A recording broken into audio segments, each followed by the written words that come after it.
Chelsea looked at me dead eyed and said, like, no, that's the heart of this film.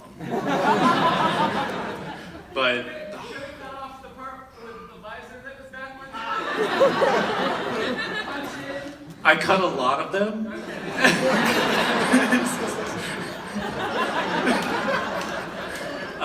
The hardest thing to cut, we had a bit with Chuck D. Do you want to talk about that?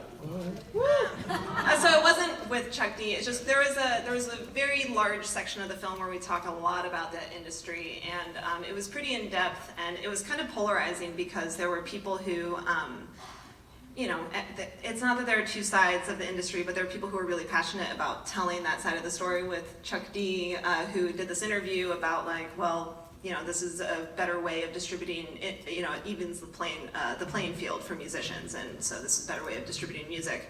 Whereas like on the other side was Lars Ulrich, who was just like, no, like this is gonna change everything forever. And Lars got a lot of bad press for it, even though he was right. Yeah. and it was a section that I know Jen had beautifully put together that Luke and I really wanted to keep in the cut, but that was one of the dead babies on the cutting room floor. Great question. I'm going to take over for a second because I want to know